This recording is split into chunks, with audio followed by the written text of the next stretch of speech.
Bismillahirrahmanirrahim. Terima kasih kepada Panitia PKKMB FMIPA jurusan Fisika Unsud yang telah memberikan kesempatan kepada saya untuk berbicara kepada mahasiswa-mahasiswa baru angkatan 2020 di Fisika Unsud.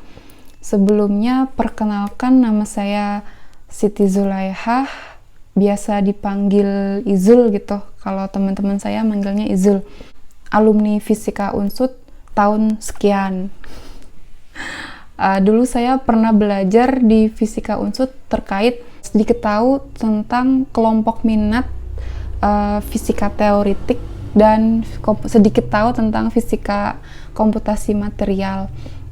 Alhamdulillah setelah itu saya diberikan kesempatan untuk melanjutkan sekolah lagi di Osaka University. Setelah kembali dari Osaka, saya bergabung di labnya Pak Wahyu Tri di lab fisika komputasi material sebagai riset asisten. Selain itu saya juga aktif ngajar di private university di Purwokerto, namanya Universitas NU.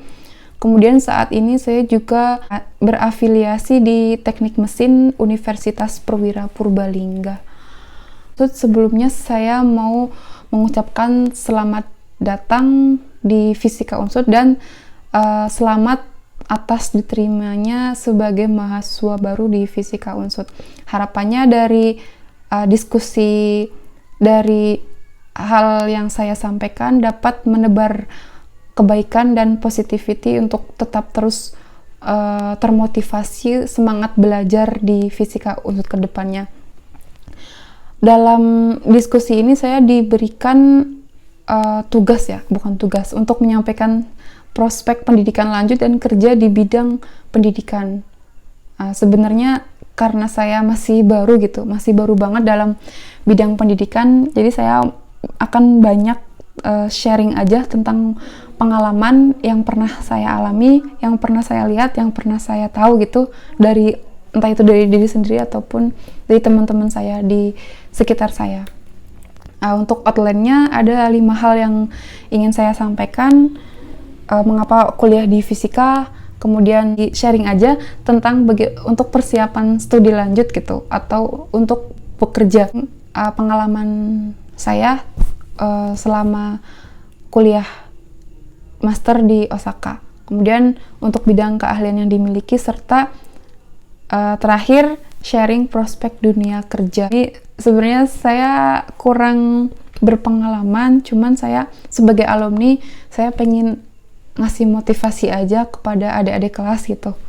Kan masih keluarga fisika gitu. Jadi kedepannya diharapkan ada bayangan untuk prospek setelah lulus mau jadi apa sih, setelah lulus mau ngapain gitu.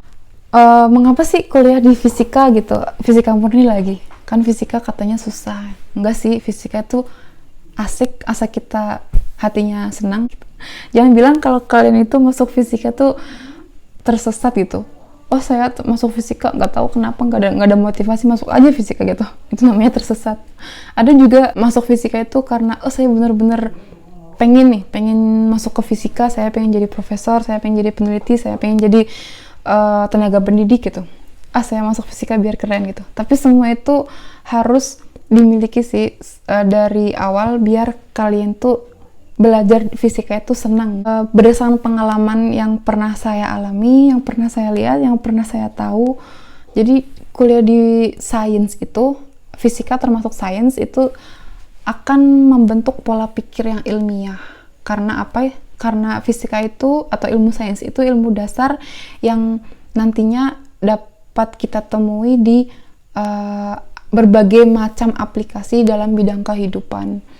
Tentunya kuliah di fisika itu merupakan pengalaman yang sangat berharga, punya teman baru, punya dosen baru, punya lingkungan baru gitu. Jadi sangat berharga sih. Jadi apapun kedepannya, insya Allah kalau kuliah di fisika, asal kita mau berusaha, kita bisa menjadi diri kita yang kita harapkan gitu. Kemudian yang kedua itu untuk persiapan studi lanjut atau bekerja. Jadi di sini opini saya saja untuk kedepannya, kalau misalkan kalian udah mau lulus dan pengen melanjutkan studi ataupun memutuskan untuk bekerja, semuanya baik, tergantung tergantung diri kalian. Pertama itu harus niat dan memiliki tujuan yang jelas gitu. Setelah niat dan tujuan jelas, kita harus berusaha benar-benar loh, selama kuliah di fisika itu harus benar-benar usaha belajar dengan baik. Kedepannya tidak menyesal. Untuk prospek misalkan mau lulus pengen kerja atau pengen kuliah lagi, kita harus mempersiapkan sejak awal. Kita harus cari informasi terkait dunia kerja, terkait dunia pendidikan lanjut, dan terkait berbagai info untuk jalannya ke dunia kerja ataupun studi lanjut. Selain itu, kita harus perbanyak link kayak misalkan kita bisa lakukan KP di instansi ataupun dalam kampus juga bisa. Terus itu kan tetap akan menambah link apa ya, silaturahmi gitulah. Usahakan selama kita kuliah di fisika itu selesai tepat waktu sih. Jadi soalnya kalau dari pengalaman itu tuh kalau kuliahnya kurang tepat waktu nanti akan down motivation gitu. Jadi teman-temannya udah pada lulus, kita belum gitu. Jadi kita takut gitu ke kampus. Di sini saya mau sharing pengalaman studi lanjut. Dulu tuh saya tahunya tuh mengerjakan tugas akhir itu seawal mungkin. Jadi ketika kalian udah punya ide ataupun kalian pengen ngikut project dosen, diusahakan itu seawal mungkin gitu untuk melakukan tugas akhir agar semester 8 awal itu bisa selesai gitu. Kemudian saya juga pernah mengikuti short term program dari Sakura Science di Osaka University. Kebetulan pas mau lulus, saya tuh di Fisika Unsur itu ada seleksi untuk program ini, untuk Sakura Science yang selama 10 hari di Osaka. Di situ kita ada seleksi beberapa tahap. Saya dulu berusaha walaupun saya dulu gak bisa bahasa Inggris, tapi saya ada niatan kuat untuk belajar gitu. Mungkin itu sejalannya, ada niat. Makanya sama Tuhan dipermudah, insya Allah. Nah, tadi memantapkan niat sesuai dengan fokus studi. Dulu saya niat banget tugas akhir tentang teori fisika. Saya sedikit tahu sih, lebih ke fisika kuantum, tapi ke aplikasi yang lebih pada umumnya di fisika kuantum.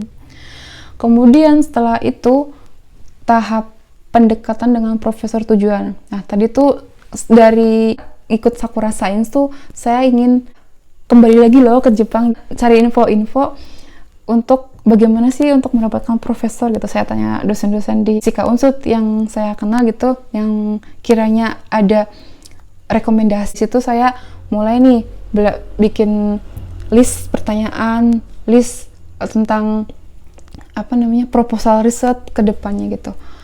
Kemudian dulu tuh saya ngedekatinnya lewat langsung sih. Dulu pas ada workshop di ITB, saya ikut, berusaha berbicara dengan profesor yang saya tuju gitu. Nah, setelah diterima, kita harusnya lakukan dengan baik dong gitu. Jangan udah diterima udah terus biarkan. Jangan awal sih. Semuanya adalah awal. Setiap langkah adalah awal. Kemudian pas itu ada tawaran dari pihak Osaka University. Tentunya ini juga berkaitan dengan kampus juga yang baru-baru mengebangun MOU dengan Osaka University. Di situ saya ditawarin untuk program pre-master atau appointed researchers di Osaka University. Jadi di situ ada project dari NEDO namanya selama 7 bulan. Saat itu saya punya pilihan 2, antara pulang atau lanjut. Karena alhamdulillah saya bisa nabung dari dana project NEDO ini, saya memutuskan untuk masuk kuliah. Tentunya saya daftar keringanan dong untuk biaya masuk dan biaya semester untuk pertama, karena pada waktu itu saya belum punya beasiswa, hanya mengandalkan tabungan yang ada untuk modal masuk gitu. Setelah saya masuk master, barulah saya mencari beasiswa. Dapat tuh alhamdulillah banget. Dari private company, tapi itu tidak seberapa, jadi masih kurang untuk hidup selama 6 bulan gitu. Jadi di situ lagi saya dapat project lagi dari NEDO, dari lab dari bantuan dari lab lagi selama 6 bulan. Setelah itu saya daftar lagi banyak macamnya. Akhirnya saya mendapatkan beasiswa Super Global University Max untuk 1 tahun. Jadi setelah 6 bulan masuk master, kemudian 1 tahun dengan beasiswa tanpa harus bayar uang semester. Kemudian 6 bulan terakhir saya nggak ada beasiswa. Jadi saya mengandalkan harus beasiswa yang saya dapat selama setahun itu. Kemudian yang 6 bulan terakhir itu saya menjadi riset asisten di lab kita, mendampingi anak S1 belajar fisika kuantum, fisika statistik, apalagi ya mata kuliahnya, lupa. Di riset asisten itu nggak banyak sih, jadi cuma ngebantu sedikit. 6 bulan terakhir juga saya mengajukan keringanan biaya semester. Alhamdulillah saya dapat 100% free gitu. Jadi nggak bayar semester. Selama 2 tahun itu saya bayar semester 1 kali, dapat keringanan 50%. Dan uang masuk dapat keringanan 50%. Itu aja yang bayar. Itu pengalaman saya selama di Osaka. Tentunya semua itu harus saya benar-benar berusaha gitu untuk bertahan sampai master. Mengingat ekonominya agak susah, artinya beasiswa itu masih bertahap gitu, perlu mencari-cari. Jadi saya putuskan untuk master dulu saja. Untuk kedepannya insya Allah nggak tahu sih, tetap sih ada keinginan untuk lanjut sekolah. Itu terkait beasiswa yang pernah saya lakukan, yang pernah saya dapatkan selama studi di Osaka. Oh ya, selain itu saya juga kadang tuh universitas tuh mengasih info untuk kayak semacam part time gitu. Jadi kita tuh dikasih info untuk di sini ada sekolah SMA yang membutuhkan mahasiswa internasional loh untuk mengikuti program yang mereka lakukan di SMP, di SD, di SMA gitu. Jadi itu juga bisa menambah uang saku sih selama seminggu lah kurang lebih. Jadi lumayan. Untuk bidang akademik yang saya tekuni selama di Osaka University, saya lebih ke fisika komputasi sih, jadi pemodelan material maju gitu. Pengalaman di Osaka tentunya selama jadi student itu berbeda atmosfer, sangat menambah wawasan luas dan tentunya membentuk pola pikir yang dulunya saya kayak gini, kok jadi kayak gini gitu. Karena tiap harinya tuh berinteraksi dengan orang-orang yang selalu berpikiran ilmiah, terpengaruhi juga. Selain itu, yang saya rasakan setelah lulus gitu dari master, saya ada sedikit kenaikan terkait soft skill yang saya dalam bidang bahasa Inggris, bahasa Jepang sedikit banget. Kemudian jurnal ilmiah, terutama tentang penulisan paper sih. Terus bagaimana cara submit paper, bagaimana cara mereview paper, itu saya dapatkan dari kuliah pas di Osaka. Kemudian tentunya kita berwawasan luas tentang teknologi, karena Jepang emang the best sih untuk teknologinya. Nah, ini beberapa contoh terkait bidang akademik, bidang penelitian yang di grupnya Pawayutri ya. Jadi kita mendesain material maju terkait katalis sebagai fuel cell. Semuanya ini dimodelkan atas dasar fisika gitu. Jadi lebih ke fisika modern gitu. Di sini masuk ke sharing prospek dunia kerja. Sebenarnya dari pengalaman, kalau dari fisika itu bisa kerja dimanapun sih gitu. Entah itu mau bekerja sebagai entrepreneur atau berwirausaha sendiri, atau ngebangun bimbel gitu, les privat, buka online, atau bisa jadi YouTuber. Terus juga bisa di bidang keteknikan. Jadi kalau fisika itu bisa apa aja sih sebenarnya, fleksibel. Kita bisa ke geofisika, kita bisa ke material, kita bisa ke medik, kita bisa ke nuklir gitu. Jadi semuanya bisa. Asal kita fokus pas di tugas akhir, kita bisa fokus di situ gitu. Nah, di sini yang saya tahu dari pengalaman teman-teman saya, ada yang kerja di Batan, LIPI, kemudian bekerja sebagai dosen di Universitas Tenaga Pendidikan, kemudian ada juga yang bekerja setelah lulus di Osaka, dia bekerja di Tokyo atau di daerah Jepang lain gitu. Itu ada. Jadi di fisika itu benar-benar fleksibel untuk prospek dunia kerjanya. Tergantung kalian mau ngapain gitu loh. Jadi harus benar-benar mantapkan niat dan tujuan. Oh, saya pengen jadi guru, bisa. Oh, saya ingin jadi profesor, bisa banget. Oh, saya ingin jadi peneliti, bisa banget gitu. Asa kita tetap berusaha dan selalu semangat sih dalam hidup itu. Kalau pengalaman saya, karena saya udah terlanjur, karena alhamdulillah saya jalannya di bidang akademik, jadi saya berusaha nih, oh bagaimana cara ngajarin. Oh, saya merasakan, oh dulu Bu Zaro, Pak Jamrut, Pak Farzan, Pak Wahyu tuh ngajar saya tuh kayak gini loh rasanya loh jadi dosen.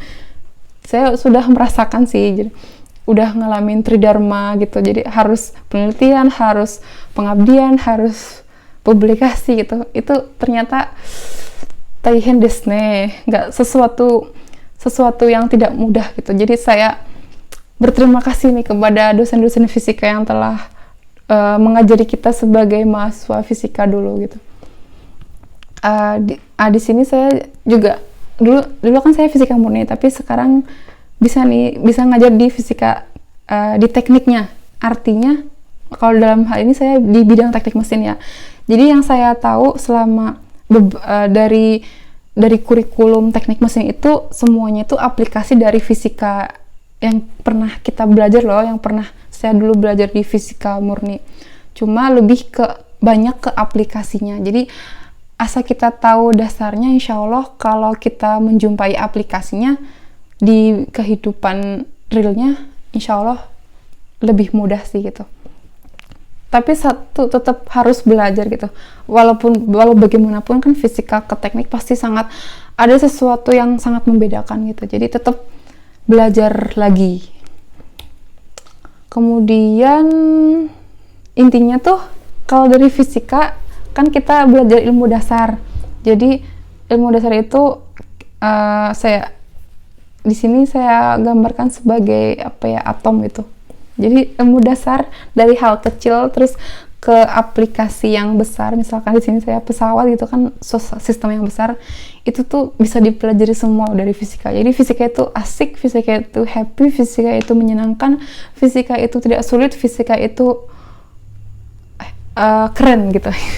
Jadi apapun motivasi kalian kalau memulai kalau dari fisikanya ya, kalau dari fisika itu memulai sesuatu yang kecil untuk hasil yang besar. Kayak kita aja kalau misalkan mau berusaha menjadi entrepreneur, menjadi wirausahawan, itu tuh harus mulai dari sesuatu yang kecil kan. Jadi bisa diterapkan ilmu fisikanya juga di sini. Sudah. Terima kasih telah mendengarkan sharing. Mohon maaf banyak tutur kata yang salah karena saya juga masih belajar di sini untuk berbicara gitu di depan kalian. So, any question or comment will be most sincerely appreciated. Terima kasih. Bisa hubungi saya kalau misalkan butuh bantuan. Saya juga kadang masih ke Fisika Unsud di lab fisika komputasi material. Jadi kalau kalian mau TA di fisika komputasi material, kalau butuh bantuan bisa hubungi saya gitu di sini. Terima kasih.